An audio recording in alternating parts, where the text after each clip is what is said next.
inside out. We're gonna rock this town, make 'em scream and shout. Let's rock. Good morning, K-6 elementary math teachers. This is Pam Richards, K-12 Osseo math specialist.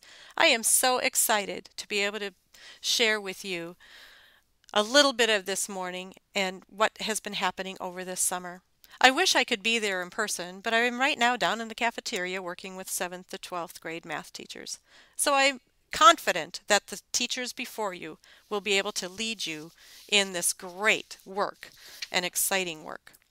The goals for this morning are an overview of the report card work that has been done, how you will use it, a few district messages about mathematics, and then some resources that may be helpful for you as we continue to keep working with math programming in Osseo schools.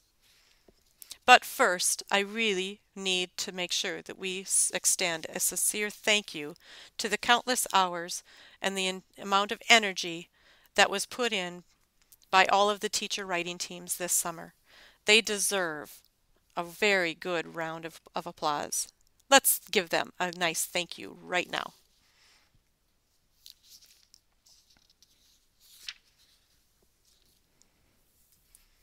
Okay, great. All right, on to the rest of this morning. As you were introduced again this morning at the big session, the overview of the 3-year plan. The good news is that elementary math is ahead of the curve. We felt it was very important for us to make sure that we had some appropriate resources for you in order to support you in working with this. Some of the materials that you are going to be seeing today really weren't supposed to be ready for the next in 2 or 3 years. However, we still want to remind everyone that this is a work in progress. It's under construction. This is our first run at this, and we will continue to meet each trimester. The teams will meet to revise, modify, and create additional assessments, and continue to gather ideas for helping you to report out a student's achievement level of 4. We will continue to look for additional formative assessments, summative assessments, how we can create and manage tracking of data, and additional ICANN student-friendly materials so that they too can be involved in their own assessment.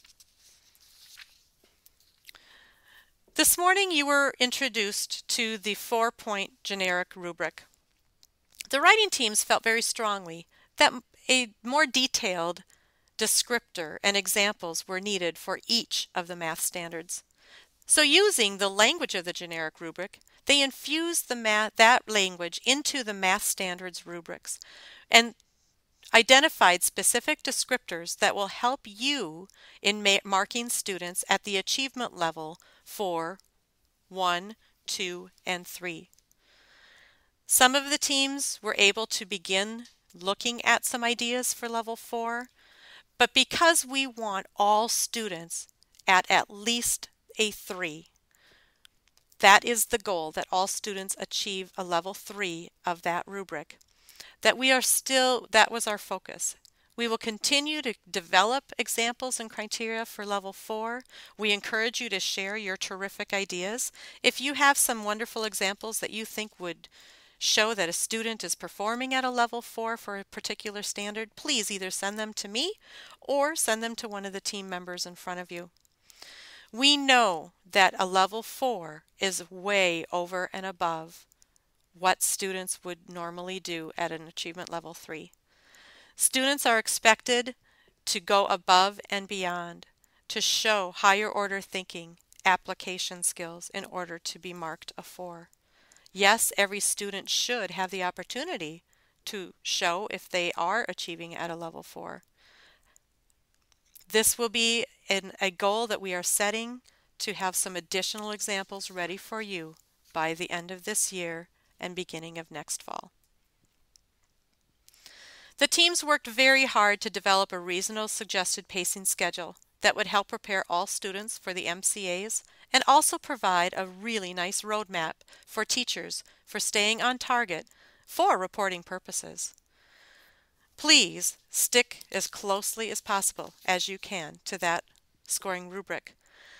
Remember, particularly with the Math Expressions program, that each activity for every lesson has a designated time clock.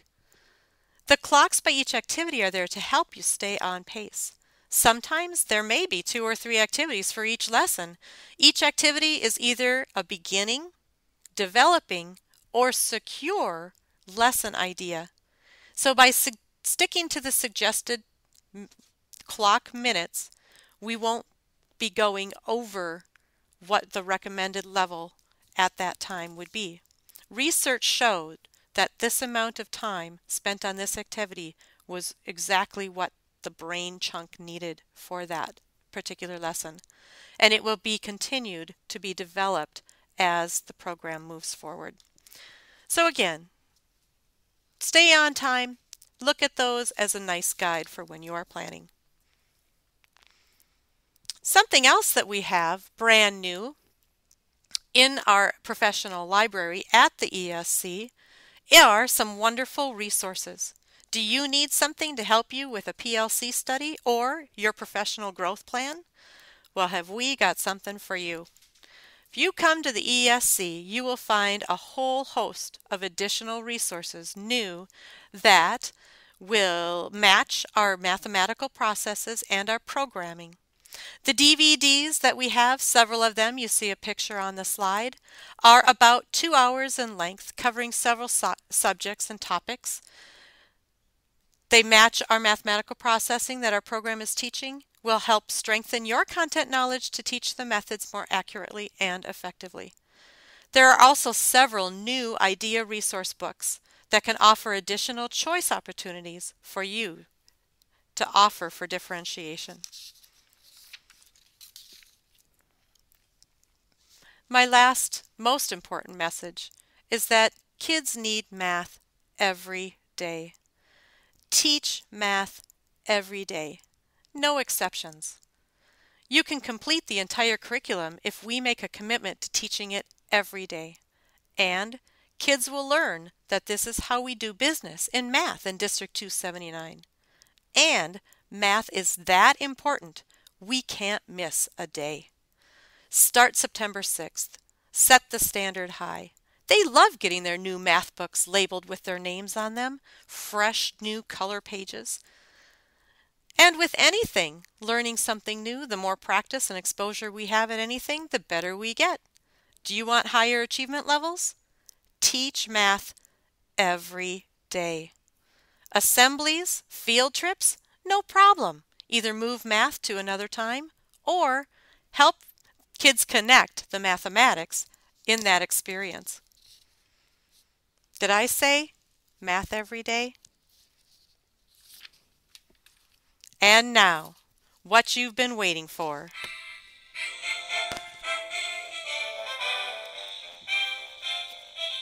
I and the team before you are very excited to share with you all of the great work that they have prepared so far. And of course, we are most interested in your feedback and your great ideas.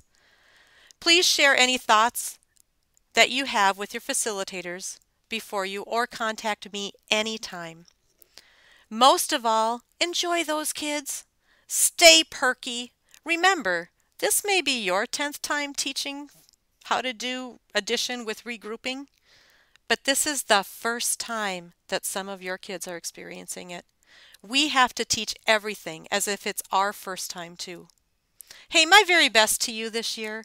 I'm eager to support you in all of your work and your PLCs. Please feel free to contact me anytime. Make this a great, great year.